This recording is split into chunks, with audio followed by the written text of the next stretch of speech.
যারা বাপমার নামে কোরবানি দেয় কিন্তু তার কোরবানি দেয় না। তো বলে বাপমার নামে কোরবানি দিত না? অবশ্যই দিব। বাপের যদি একটা লুঙ্গি লাগে, এর লাগে কি ফুতের লুঙ্গি কিনতো না? কথা কন না কেন? বাপের যদি একটা জামা লাগে, তো এর লাগে কি বাপের জামা আমি দিছি দেখা আমি আর খালি গায়ে আটমু নাকি? তো তাহলে এটা কথা হইলো কোনো? বাপের নামে কোরবানি দিলাম দেখা, মার নামে কোরবানি দিলাম দেখা আমি কোরবানি দেব না, এটা কোন কথা?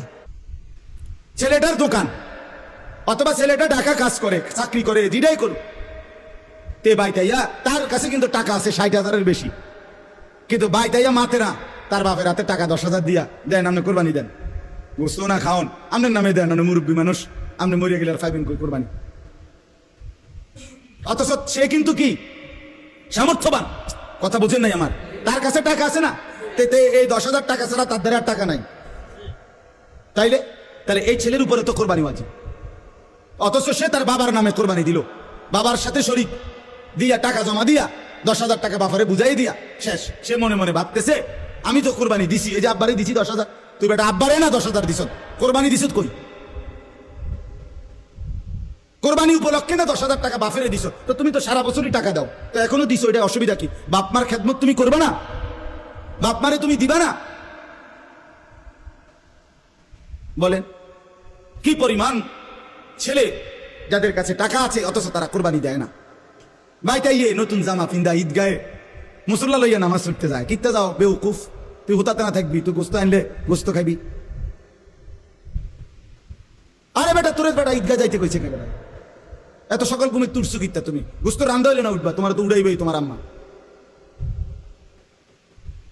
এই জন্য এটা শরীয়তের বিধান। অনেক ছেলে আছে বালেগের উপরেই কোরবানি ওয়াজিব।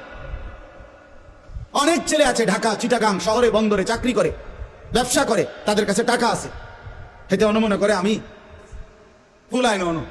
তুমি অবিবাহিত মনে করো, অবিবাহিত হইলেও কোরবানি যার উপরে ওয়াজিব হয় তাকে কোরবানি দিতে হবে না? না বউ থাকা সত্য?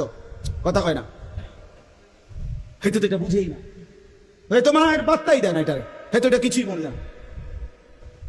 তাহলে এখানে বিবাহিত অবিবাহিত না, তো বালেগ হলেই শরীয়ত সম্মত টাকা, শরীয়ত নির্ধারিত যার কাছে আছে তাকে কোরবানি দিতে হবে। তাহলে অসংখ্য মহিলাদের উপরে কোরবানি ওয়াজিব হয়, অসংখ্য ছেলের উপরে। ছেলেটাই অল্প বয়সী 18 বছর 20 বছরের ছেলের বিদেশ পাঠাই দিতে, ফোলা বিদেশ থেকে টাকা পাঠায়, বছরের পর বছর বাপমার নামে কোরবানি হয়, অথচ তার কাছে আরো টাকা আছে। তাহলে ওই টাকাগুলোর কারণে তো তার উপরে কোরবানি ওয়াজিব। এই জন্য দয়া করে বাপ, আরো অনেক মাসালা আছে, আমি শুধু বুঝাই বল। ওই 2 ভাই চাকরি করে অথবা 2 ভাই ব্যবসা করে, দোনো ভাই আলাদা 2টা দোকান, কিন্তু সংসারে একসাথে অন, এমন আছে না? মানে বিন হয়েছে না আর কি, দোনো ভাই বাপ মাও আছে করে, তো বাপ মার লগে একসাথে খায়।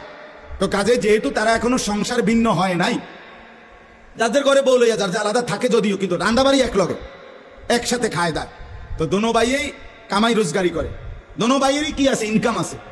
দোনো ভাই মিল্লা এবারটা 15,000, এবারটা 15,000 মিলাইয়া 30,000 টাকা আব্বার হাতে দিয়েছে, কোরবানি দেন আমরা। কারণ আমরা তো একসাথে খাই, গোস্ত তো রাইলে আমরা একসাথে খাই, আমরা কি আর এনে আলাদা খামুনি? তো গোস্তই তো খাওয়া, তো এটা তো আমরা একসাথে আসি, বুঝেন নাই কথাটা? তো এবারে এই 30,000 টাকা দিয়ে কার নামে কোরবানি দিল? বাপের নামে। তো তোমরা যে দুজন সামর্থ্যবান,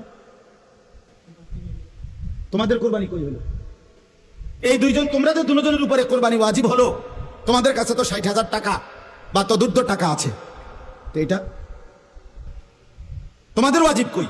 এটা কি গোশত খানা? শুধু কোরবানি মানে গোশত খাওয়া? তো এরকম অগণিত মানুষ ভুল করছে। আচ্ছা, যদি বয়ের মাসালা কোনটা?